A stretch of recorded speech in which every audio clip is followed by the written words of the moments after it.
오늘 탕자의 비유 보통 그렇게 얘기하는데요.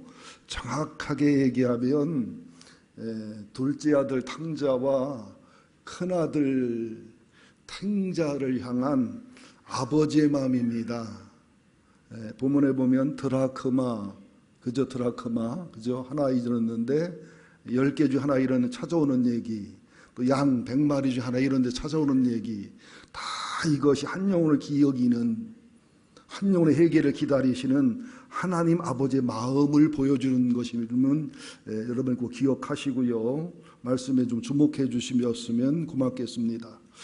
여러분들이 손양원 목사님하고 그 두 아들을 총으로 쏴 죽인 안재선이라는 사람을 아실 거예요. 목사님의 믿음이 좋고 순교까지 하신 순교자 정신을 가진 분이라 하나님의 은혜와 사랑으로 안재선을 용서도 하고 아들을 삼았지만, 그 손영원 목사님의 어머니이신 사모님이신 사모님의 마음은 어땠을까요? 동인이 동신이 어머니의 마음, 아버지보다 어머니가 더 힘들지 않을까요? 박의련 수사님 두 딸 촉으로 쏴 죽인 사람이 있으면 용서하고 아들 삼을 자신 있어요? 머리끄댕이를 다 뜯어놓고 써요. 같이 죽어요? 나는 죽이고 나는 안 죽을 것 같은데.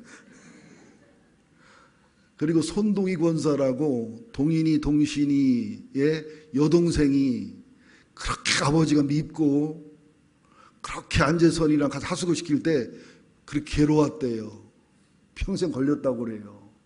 오늘 본문에 나오는 작은 아들 탕자나 본문에 나오는 열심히 일하지만 아버지에게 불손하고 동생을 용서하지 않고 그저 돈만 계산하는 큰 아들이나 막심한 불효자들이거든요. 그런데 우리들 속에 탕자의 영이 들어있고 큰 아들의 영이 들어있다는 사실을 발견하셔야 돼요. 그럼에도 불구하고 큰 아들의 악함을 품을 수 있는 하나님 아버지의 사랑이 훨씬 크다는 거, 그 타락하고 탈선한 탕자를 품을 수 있는 하나님 아버지의 사랑이 훨씬 크고 아름답다는 거, 복음의 능력.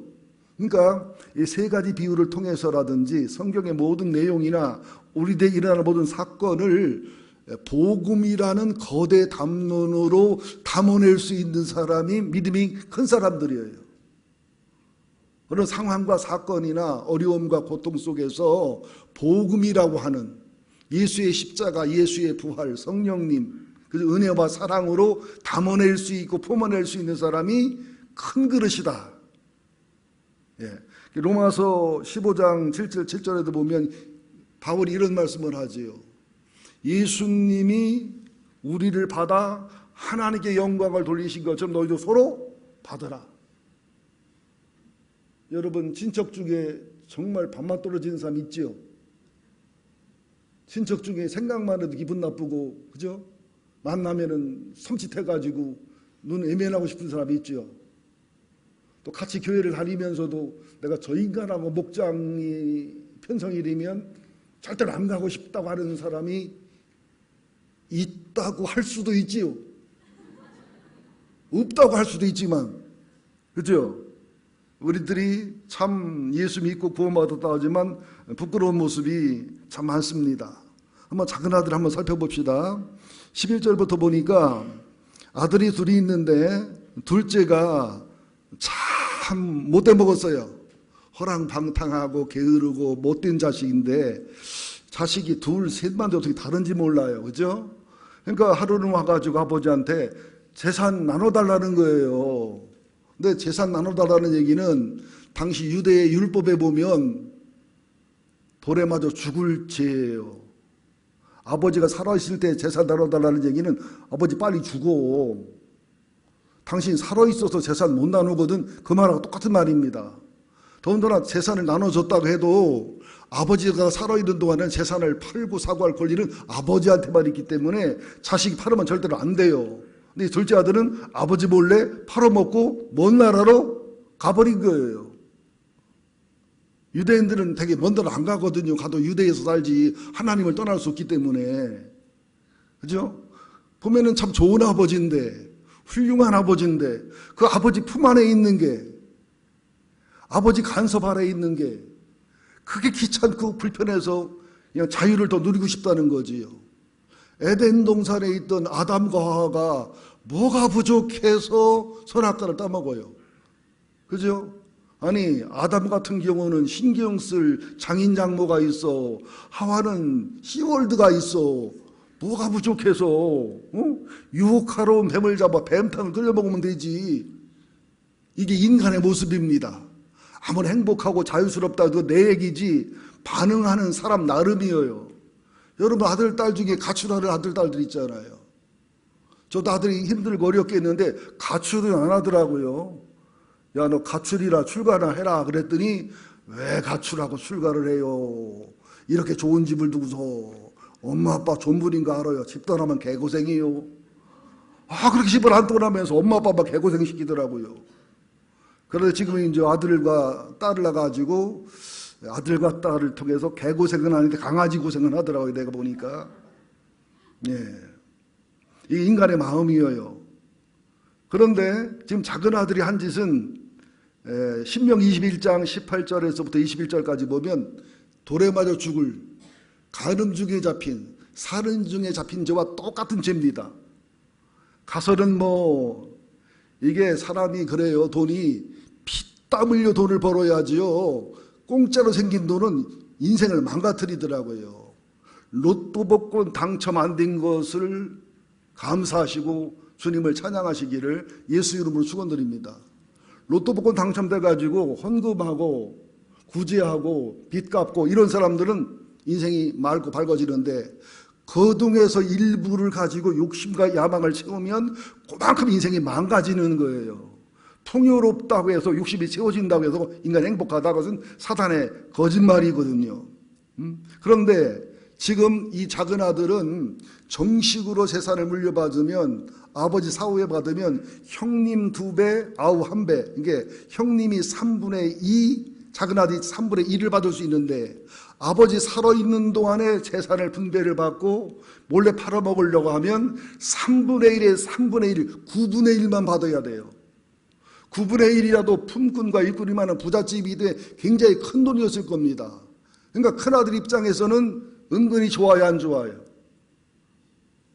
작은 아들이 못된 짓 하고 아버지 품 떠나고 나간다고 할 때에 속으로 겉으로는 그러면 안 돼. 그렇죠? 불효야 이랬겠지만 본문 전체를 볼 때 은근히 어떻게 했겠어요? 좋아했겠지요. 그래 나가라. 나가면 너는 9분의 1 나는 9분의 8. 어때요? 계산이 3분의 1 3분의 2하고 9분의 1 9분의 8하고 같아요 틀려요? 정옥순 집사님 같아요 틀려요? 틀려요. 재산이 100억이라면 3분의 1은 그죠? 33억이죠. 근데 9분의 1은 10억 조금 넘는 돈이란 말이죠. 근데 이상하지요. 공짜로 생긴 돈은 이상하게 잘못된 욕심을 채우는 쪽으로 쓰더라고요. 마구 허랑방탕하고 할짓 못할짓 다 했겠지요. 하나님 품 안에 아버지 품 안에 있을 때는 죄 짓고 악을 행하는 것을 막는 아름다운 바운다리였는데 사람들은 아름다운 바운다리까지 깨기를 원하는 타락한 본성이 있단 말이죠. 다 낭비했어요. 그리고 가난해졌어요. 이제는 일꾼이 돼서 다른 나라의 사람의 밑에 일꾼으로 들어가요. 그런데 흉년이 더 들어서 이제는 일할 데도 없어요. 나중에는 유대인이 아주 부정하게 여기는 아주 먹으면 지옥 간다고 믿는 돼지를 치는 사람이 됐어요. 돼지를 치다가 나중에는 지엽 열매가 돼지나 먹는 열매를 돼지랑 싸워요. 그 지엽 열매 서로 먹으려고. 당시에 디아스포라가 약 400만이 넘는데 유대인들이 다른 나라가 살 때에 유대인이 가난하거나 힘들어지면 유대인들은요 엄청난 민족애가 강하기 때문에 어떻게 해서는 유대인들을 살려냅니다. 해병대들 보니까 LA, 샌프란시스코 해병대 전우위가 있어가지고요 미국 이민 오면 해병대 전우위가 얼마나 잘 도와주나 몰라요. 한 번 해병은 영원한 해병이더라고. 나는 정기영수한테 부러운 건 하나도 없는데 해병대 출신인 게 가끔 부럽될 때 있어. 그런데도 불구하고 유대인이 안 도와준다는 것은 엄청 허랑방탕하기 때문에 유대인들이 가축게 여긴 사람입니다. 그러니까 돼지처럼 살아가는 거예요. 돼지가 먹는 거나 먹는 거예요. 우리가 하나님을 떠나서 영적인 바운다리를 떠나서 인간의 기초와 기본의 상식을 떠나서 살아가면 그 삶 자체가 돼지의 삶이고 개의 삶입니다. 우리를 돌아봐야 돼요. 개는, 돼지는 먹을 만큼 먹으면 안 먹어요. 인간만 배가 터지게 먹고 토하고 또 먹고 이러지. 여러분, 돼지 같은 놈이라 하는 말은 틀린 말입니다. 야, 이 사람 같은 놈아, 그래야 욕이어요. 우리들의 삶이 돼지울간 같은 세상에서 돼지처럼 개처럼 살아온다는 이것을 직면하고 직시를 해야 됩니다. 그렇다가 이제 아버지 생각이 나는 거야. 아버지는 재산 물려줘서 나가서 허랑방탕하고 다시 아버지한테 돌아올 걸 다 알고서 거룩한 허비를 하는 거예요. 거룩한 낭비를 하는 거예요. 하나님은 돈이 중요하지 않아요. 세상이 중요하지 않아요.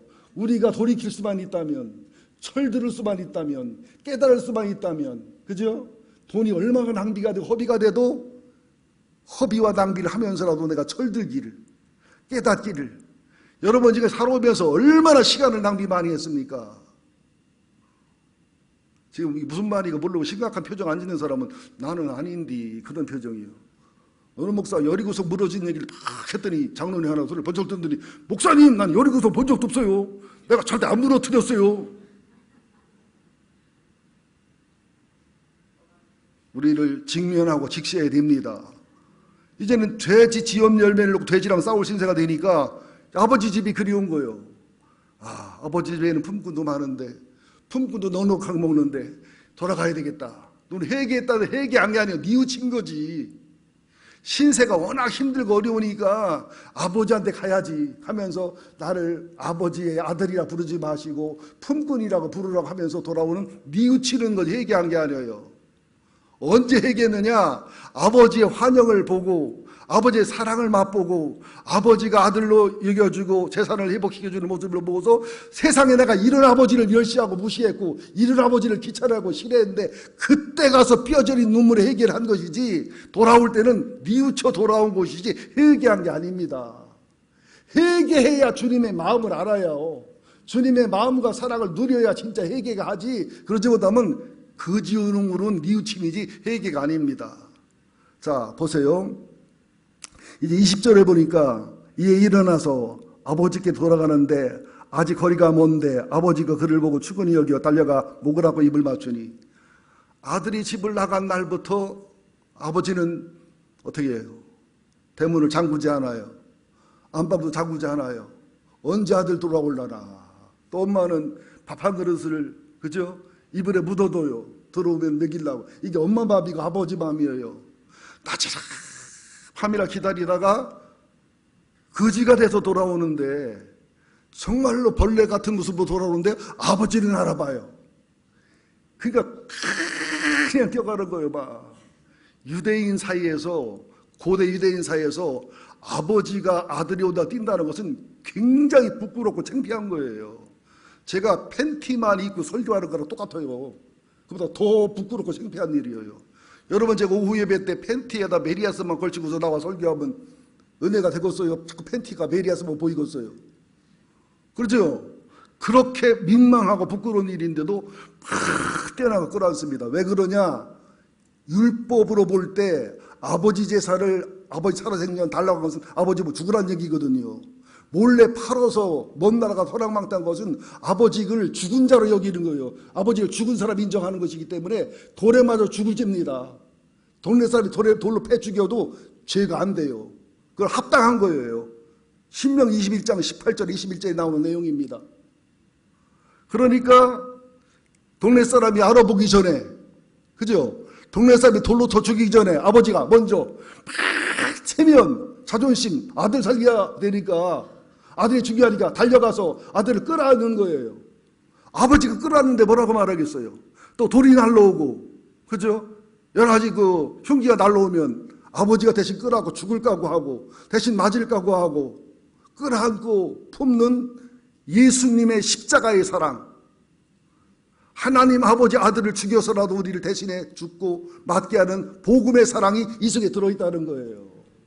그러니까 양의 비유나 드라크마 비유나 지금 두 아들의 비유는 비유지만 복음이라는 거대 담론 안에다가 이 비유를 담아내는 거예요. 누가 큰 그릇이냐? 어떤 사건과 어떤 상황과 문제가 생겨도 다 믿음이라는 거대 담론으로, 소망이란 거대 담론으로, 그죠?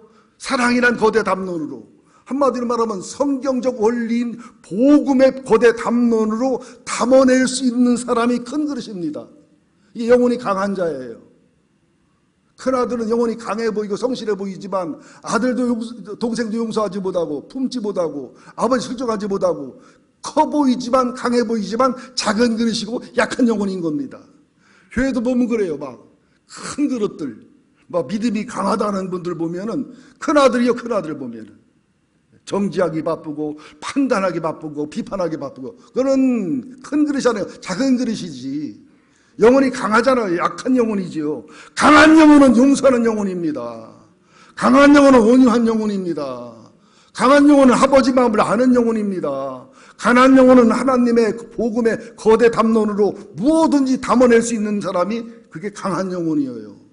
그러니까 삐지는 영혼을 가진 사람들은 강한 영혼이 아니에요. 삐지는 능력이 있거나 삐치게 하는 능력이 있다는 것은 다 영혼이 약한 증거예요. 그것이 증거예요. 우리 교회는 삐지는 일이 없으시기를 예수 이름으로 축원드립니다.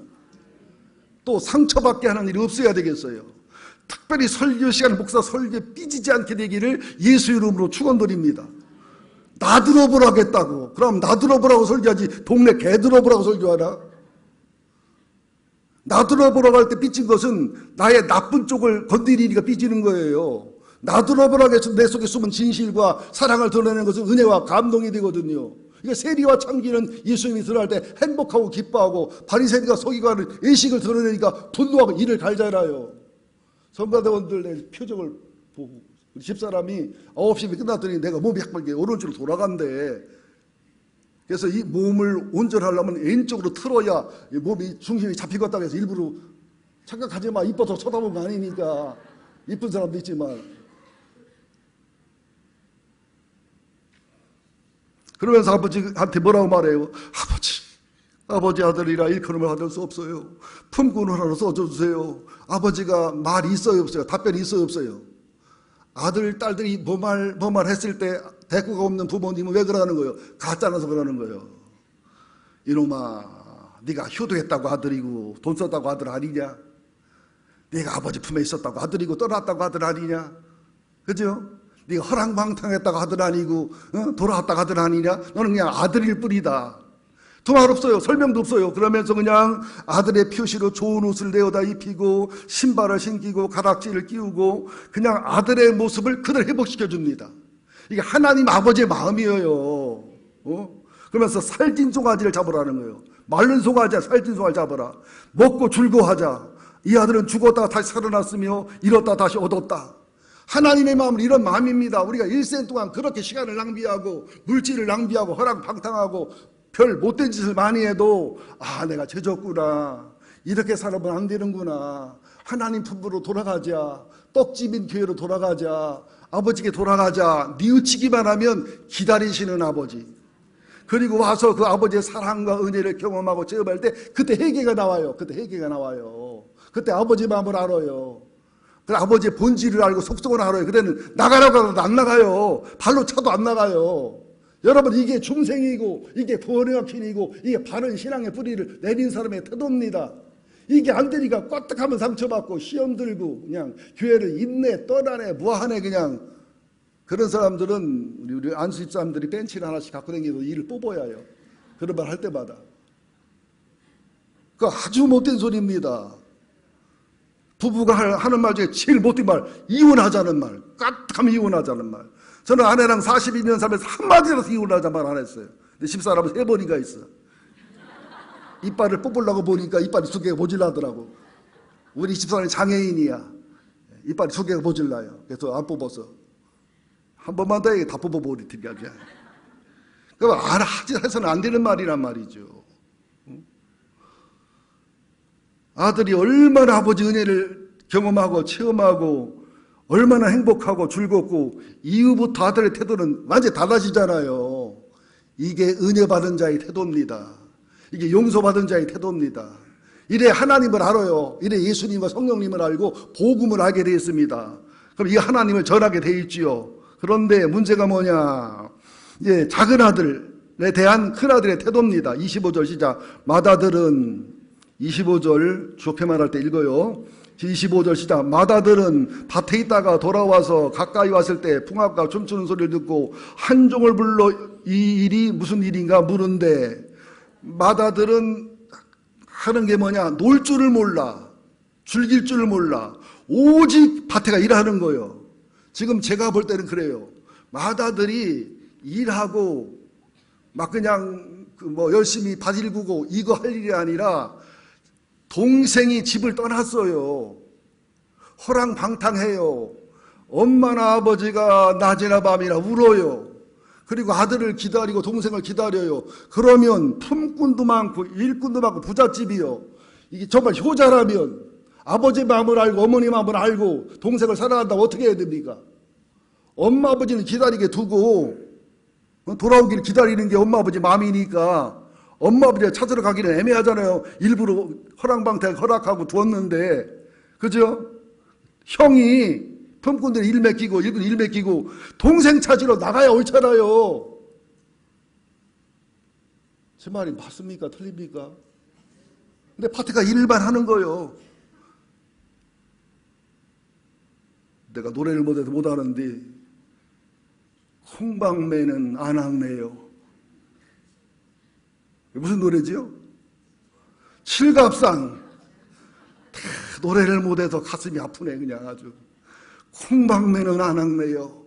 그저 일만 죽도록 하는 거예요. 우리 어머니들 보면 남편한테 속성하면 술주정하면 밭에가 시부렁 개소 말다 가면 일만 하는 거야. 일만 하죠. 그냥 일만 하다 왔는데 동생이 왔다고 세상에 잔치를 하고 동생이 왔다고 막 소를 잡고 열불이 막 터지는 겁니다.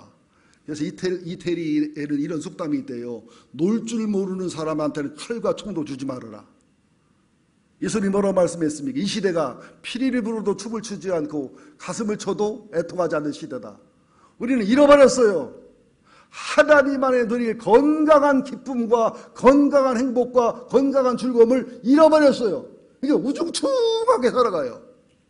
또 우리는 하나님의 탄식과 성령님의 탄식과 가슴 아픈 눈물을 잃어버렸어요.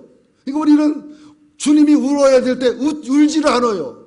주님이 울어야 될 때 돈 생겼다고 웃고 뭐 잘 된다고 웃고 주님이 기쁘고 즐거울 때 나는 뭐 잘못됐다고 울고 정말로 주님과 반대되는 삶을 살아가니까 주님이 한탄하는 겁니다. 이 백성이 피리를 불어도 하늘나라 영광과 존귀와 하나님 아버지 마음에 연계해서 춤추고 즐거워할 줄 모르고 가슴을 쳐도 하나님의 탄식과 눈물을 알 줄 모르는 이런 시대가 됐다는 거예요. 제가 존경하는 목사님이 24시간 주님을 주목하라는 말씀을 가르치는데 저는 100% 동의합니다. 그러면 기쁘고 행복하고 즐겁다는 거예요. 맞는 말씀이지만 저는 거기다 첨부하고 싶어요. 24시간 주님을 주목하고 주님을 생각하시면 반은 주님의 기쁨, 주님의 평강, 주님의 의로, 주님의 진리를 행복하지만 반은 주님의 눈으로 보이는 주님의 귀에 들리는 죄인들의 모습, 악인들의 모습, 지옥 가는 자의 모습 속에 아프고 한탄과 그죠? 몸부림과 통곡이 나오게 돼 있다고 하는 것이 제 믿음입니다. 어떻게 주님만 생각하고 하나님의 생각하고 기쁘고 즐겁다 그러잖아요.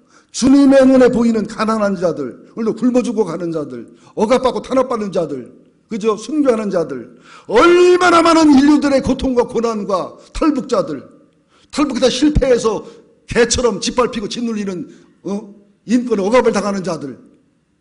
나는 이게 하나님과 함께 웃고 하나님과 함께 우는 진짜 주님의 효자라고 저는 그렇게 믿습니다. 이 맏아들이 정말 일을 열심히 했어요. 성실했어요. 흠이 없었어요. 정말 좋은 아들처럼 보였어요. 그러나 동생이 돌아왔을 때 태도를 보니까 아니에요. 아버지 마음을 몰라요. 아버지 마음하고는 관계없어요. 오직 돈, 계산, 분노만 쌓여 있는 거예요. 자, 27절 볼까요? 같이 봅니다. 대답하되 시작. 대답하되 당신의 동생이 돌아오셨음에 당신의 아버지가 건강함을 다시 맞이하게 되므로 인하여 살진송아지를 잡았나이다. 어린 종이거든요. 어린 종인데도 불구하고 큰아들의 마음보다 아버지 마음을 더 잘 알아요. 큰아들은 분노하고 화를 내고 속상하게 있는데 오히려 어린 종은 아버지의 마음과 아버지의 본질을 더 잘 알아요. 이게 목사들보다 성도들 하나님 마음을 잘 아는 경우가 많아요. 신학교 교수보다 신학생들 하나님 마음을 잘 알아요. 오히려 목사나 장로나 중직자보다 오히려 새 가족이 젊은 집사님이 하나님 아버지 마음을 더 잘 아는 경우도 많아요. 다 이것은 영혼의 반응이 다 나오게 돼 있다는 사실을 아셔야 됩니다. 그때 28절 볼까요? 시작. 그가 노하여 들어가고자 하지 아니하거늘 아버지가 나와서 권한대. 노하여는 서서히 익어가는 과즙처럼 이 큰아들은 성실하고 일도 열심히 하고 방탕하지 않고 지냈지만 늘 아버지한테 화가 나 있었어요.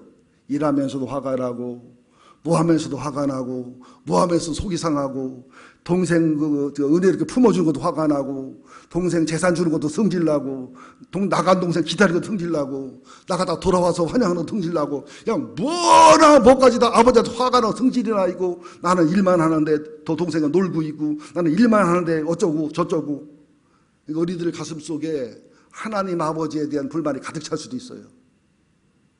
하나님 아버지 일처리 이해가 안 될 수도 있어요. 목회를 하다 보면 그런 교회들을 봅니다.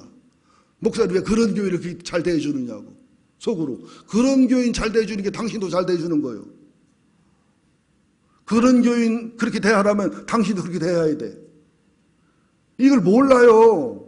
우리는 남의 잘못을 보는 데는 현미경대고 들여다보고 날 보는 데는 그냥 맨눈으로 보니까 못 보는 경향이 있어요. 이게 악한 죄고 악한 모순이거든요. 이게 노해서 잔치자리 안 들어갑니다. 지금 잔치자리 안 들어가면 아버지는 대망신이에요. 지금 동네 사람 앞에서 엄청나게 아버지는 부끄럼 당하는 거라 작은 아들을 함부로 상속받고 나가서 돌에 맞아 죽을지나 큰아들이 아버지한테 대들고 따지고 잔치집에 안 들어가고 아버지가 권해도 안 듣는 것이나 똑같이 돌에 맞아 죽을지입니다. 어떻게 보면 집 나간 작은 아들보다 집에 있으면서 분노하고 화나고 툴툴거린 큰아들이 훨씬 아버지 속을 새긴 거예요. 이 교회도 보면 작은 아들들은 예수를 대강 믿어 그냥 신앙생활도 적당히 하기 때문에 교회나 목사한테 불만이 별로 없어. 근데 큰아들들 주일날도 안 빠지고 예배받도 안 빠지고 헌금도 많이 헌신도 많이 하고 봉사도 많이 하는 큰아들들은 불만이 많아. 누구는 뭐 예배도 안 오고 누구는 어떻게 봉사하고 우리들은 직장 다니며 이렇게 하는데 목사들은 봉급 받으면 뭐 하는가 모르겠다고 그러고 우리가 뭐 하는지 여러분 어떻게 알아? 밤에 조사해봤어? 12시에 상담 전화하고 있는 거 알아요? 새벽 2시, 3시에 상담 전화하고 있는 거 아느냐고. 하루도 셀 새 없이 오늘은 누구 하여튼 42년 동안 1번 타자, 2번 타자, 3번 타자, 4번 타자, 5번 타자, 6번 타자, 9번 타자, 1번 타자 안 돌아오는 날이 없어요. 모르잖아요 우리들이. 근데 그렇게 돼요. 아이 그러면 나도 그냥 탕자처럼 한 달 동안 교회 안 왔다가 한 달 동안 교회 왔다 그래야 되겠네. 환영받게. 그런 얘기는 아니잖아요. 왜 억지소리 하느냐고. 탕자의 은혜와 겸손의 마음을 갖되 큰아들의 성실과 진실을 지키는 좋은 성도가 되라고 드린 말씀이에요. 이 설교자 같으면 오해를 합니다. 마리아 마르다. 아이고 마리아처럼 설교만 들으란 말이지 일하는 우리는 마르다란 말이지 그 말 안 해요. 일할 때는 일해야 되지만 우선순위가 말씀 듣는 거라. 은혜 받고 일하라는 얘기요. 은혜 받고 일도 안 하면 그 마리아는 나쁜 년이지. 또 은혜는 안 받고 마르다 일을 하면 화가 나게 돼 있지. 예수님 뭐 하는 거요? 예수님 못 내킨다니까. 맞습니까? 안 맞습니까? 은혜 받고 일하면은 마리아 나중에 겁을 깨잖아요. 마르다도 훨씬 큰일 하잖아요. 마르다는 그저 일만 하다 보니까 그냥 마리아가 답답하고 마리아랑 같이 설교하는 예수님도 답답하고 예수님 안 보내냐고 뭐 하느냐고 혼내키게 되잖아요. 여러분들 은혜가 되시고 깨달아지시지요. 그러니까 탕자는 하나님 앞에 돌이켜 와야 되지만 큰아들 같은 경우는 은혜와 사랑을 알면서 은혜와 감동 속에 일하는 사람이 돼야 되겠다. 그런 투로 말씀을 드리는 겁니다. 자, 29절을 봅니다. 함께 봅니다. 아버지께 대답하여 이르되 내가 여러 해 아버지를 섬겨 명을 어김이 없거늘 내게는 염소 새끼 하나라도 주어 나와 내 벗으로 줄기가 한 일이 없더니. 보세요. 여기 섬겨란 말이 둘리조 뭐 이런 말인데 둘로스 노예란 뜻의 원어입니다. 그러니까 아버지와 아들 사이에 둘리조라는 말은 써서는 안 되는 말이에요. 그러니까 아버지인데 아들인데 종처럼 섬겼다. 노예처럼 섬겼다. 왜? 아버지 죽으면 아버지 재산을 받아야 되니까. 아버지에게 효도한 거예요? 돈한테 효도한 거예요? 아버지가 소중해요? 돈이 소중해요? 어느 아버지는 성질이 아주 개팍스러운데 아들하고 딸하고 며느리들하고 사이한테 돈을 절대로 안 준대. 그래서 맨날 돈을 흔든대. 돈 이만큼 있다고 이만큼 있다고. 하여튼 나한테 잘한 놈부터 준다고. 잘한 것만큼 준다고. 그러니까 며느리들 아들들이 딸들이 막 너무 잘한대. 그거 돈 받아야 되니까. 돈이 소중하니까. 어떻게 보면 자연스러운 소리지만 신앙으로 볼 때는 비참한 소리 아닙니까? 섬겨 명을 어긴 일이 없거늘 내게는 염소 새끼라도 한 마리 줬습니까? 허랑망탕한 동생에게는 살진 송아지를 잡으면서 나한테 염소 한 마리 줬냐고. 그러면 아버지도 물어볼만 할 말이 있지요. 너 친구 데려와 본 적 있어? 너 놀아본 적 있냐고. 나도 지난달 돌이켜보면 못 놀아본 게 한이 맺혔어. 내가 좀 중고등학교 때 한번 놀아봤더라면 몸도 건강했을 것 같아. 목회하면서도 놀아봤더라면. 중고등학교 때 놀아본 적 있어야지. 사춘기가 없었으니까. 20살부터 목회를 했으니까 무슨 놀아봐. 놀을 줄을 모르니까 그냥 일할 줄만 알고 공부만 하고 기도만 하고 하니까 한쪽으로 발달하는데 정서가 눌리고 육체가 눌리고 이렇게 된 거예요. 여러분 놀 때는 확실히 노셔야 돼요. 대답 안 하네. 열심히 일한 당신 떠나라. 놀 때 노세요.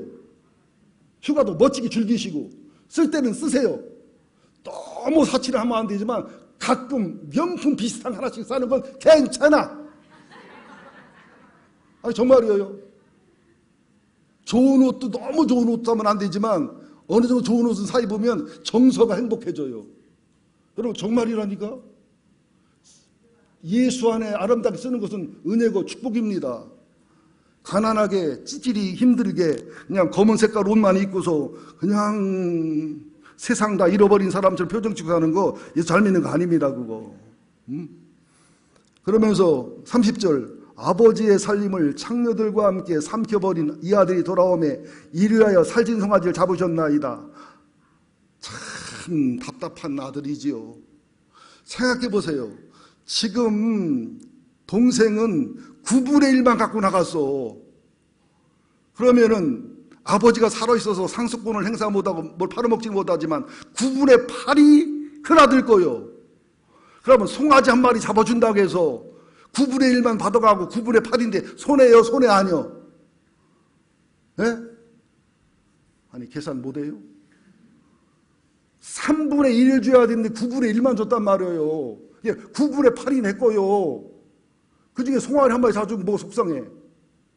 근데 왜 속상하냐면 아버지가 가만히 보니까 아들로 받아줘. 그러면 어떻게 돼야 돼 이제? 9분의 8이 내 거였는데 동생께 9분의 1이었는데 계산대로 하면 동생이 9분의 1을 더 가져가야 돼. 3분의 1이니까. 9분의 3이 3분의 1이잖아요. 이것 때문에 설교를 못 알아들으면 초등학교를 조사해야 돼요. 그죠? 9분의 1이었는데 이제 아들로 아버지가 맞이하니까 9분의 3이 되니까 3분의 1이 되니까 나는 뭐가 돼? 3분의 2가 되니까 9분의 8이 어떻게 돼요? 9분의 6으로 줄어버리는 거야. 여기까지 계산하는 겁니다. 이야, 장사하는 사람들 계산 무섭더라고요. 저도 이 목회보고 해보면 교인들이 사례비 준 거 계산하고요. 목사님한테 갖고 준 거 나는 계산도 못해. 그리고 내가 헌금하는 건 계산 안 하던구먼. 내가 구제하고 어떻게 쓰는 거 계산 안 하고 목사한테 준 것만 막 계산하고 따지는 거야. 은혜가 안 되지. 11조 할 때도 그래요. 아우 11조 100만 원 어떻게 1000만 원 들어왔으니까 100만 원 11조 하죠. 어떻게 1000만 원 11조에 1억 들어왔으니까 하는 거죠. 이게 쫙 머리가 나빠요. 계산하는 거 보면. 이게 좋은 건 계산은 나쁜 것만 계산해. 불행한 사람의 특징이 그겁니다. 감사할 건 당연한 거고 한두 개 연단 게 있네 두 개 준 것은 원망 불평 짜증. 그게 바로 다베라의 연갓이란 말이죠. 아버지가 말합니다. 31절 32절 시작. 아버지가 이르되, 자 다시 안 읽으면 큰일 나요. 좋게 말할 때 읽어요. 31절 시작. 아버지가 이르되 예 너는 항상 나와 함께 있으니 내 것이 다 내 것이로되 이 내 동생은 죽었다가 살아났으며 내가 이렇다 다시 얻었기로 우리가 줄구하고 기뻐하는 것이 마땅하다 하니라. 지금 큰아들이 아버지한테 대한 태도가 싸가지가 있어요 없어요? 아주 돌탕이 돼 죽어야 됩니다. 패 죽여도 시원하 풀리지 않을 만큼 못된 자식인데 아버지는 뭐라고 말해요? 예 아들. 엄마들 그러지요. 이쁘고 사랑스러운 아들 오면 장가간 아들이라도 나이 먹은 아들이라도 아들 왔어? 아들 근데 주들 아들 우리 사람들이 아들 그죠? 그런 소리예요. 아버지 아빠 다르잖아요. 아버님 우리 며느리는 아버님 그래 나보고.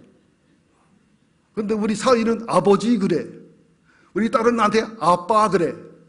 어디 친밀도가 같아야 틀려요. 우리 집은 친손자 친손녀는 애손자 애손녀 같고 애손녀들은 친손녀 같아.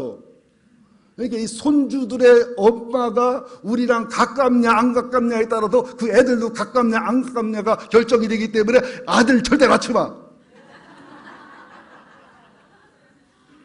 딸을 낳아야 좋아. 그러나 딸도 딸 나름이고 아들도 아들 나름이겠지요. 내 경험은 그래요. 며느리는 겉도로니까 손자 손녀도 겉도로 같은 박신이도. 딸은 딸으니까 김씨인데 박신애보다 더 잘 따로. 그러니까 나도 애손자들이 온다고 하면 좋아. 근데 친손자들이 온다고 하면 떨떠름해. 손자보다 손도 쏙 빼고 안 와도 밀고 가려고 하고. 어려서 그러죠. 나이가 먹으면 안 그럴 거라고 믿습니다마는 서운한 마음은 어쩔 수 없어요. 왜 그러냐? 여자들이 힘이 세져가지고 친정 10번 갈 때 시댁 한 번도 안 가려고 하는 집이 있고 어떤 아주 못된 며느리는 아주 시댁 갈 때 니들끼리 가라고 하고 저는 신정으로 가버려. 여기는 그런 사람이 3명밖에 없어.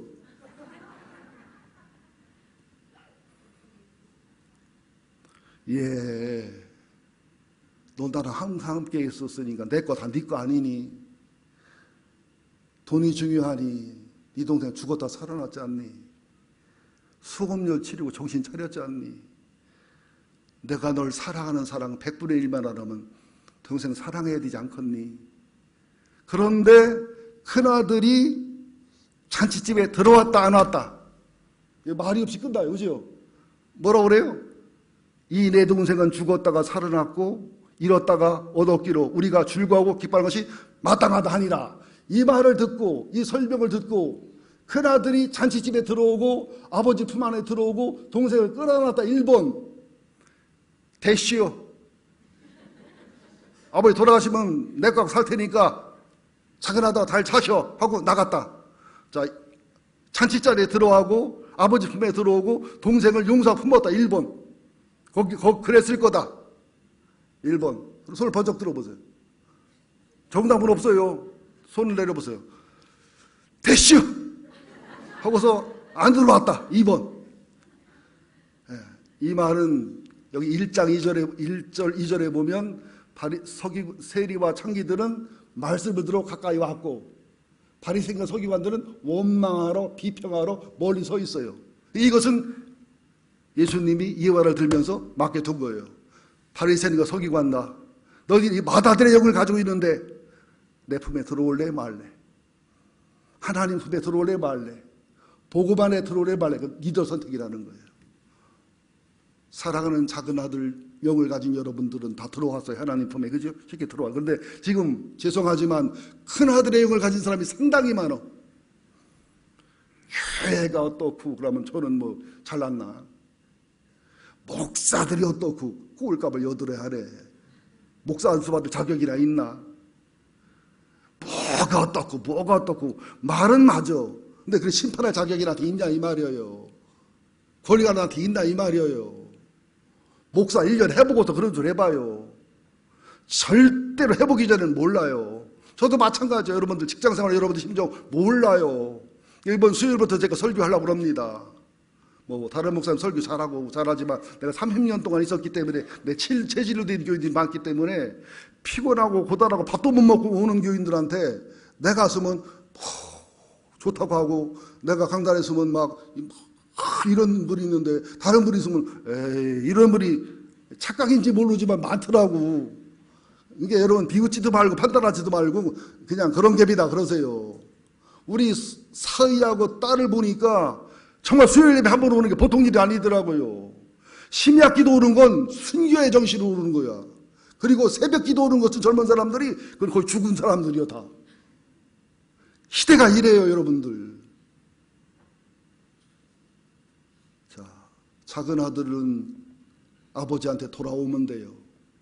큰 아들은 동생을 품고 잔치자에 들어가서 아버지 품으로 들어가면 돼요.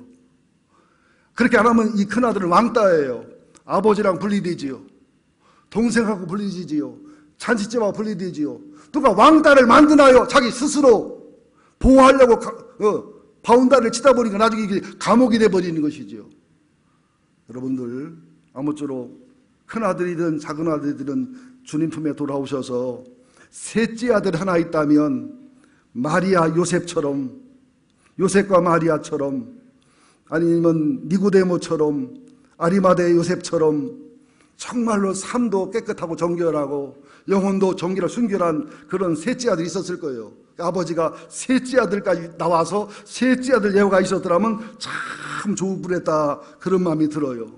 여러분들은 첫째 아들로 끝나지 말고 둘째로 끝나지 말고 꼭 겉도 효자 속도 효자인 셋째 아들이 되시기를 예수 이름으로 축원드립니다. 하나님 감사합니다. 세 가지 예화는 다 하나님 아버지의 마음을 보여주는 것입니다. 두 명의 아들도 이들을 품어가는 하나님 아버지의 마음을 보여주는 것입니다. 내 속에 큰 아들의 영도 들어있고 내 속에 작은 아들의 영도 들어있음을 고백합니다. 하나님 품 안으로 들어가게 하여 주옵소서. 하나님께 돌아오게 하여 주옵소서. 교회를 다니면서 판단하고 비판하고 정죄하지 말게 하시고 아버지 품 안에 교회 품 안에 목회자 품 안에 주님 품 안에 거하는 우리가 되게 하여 주옵소서. 예수님의 이름으로 기도합니다. 아멘.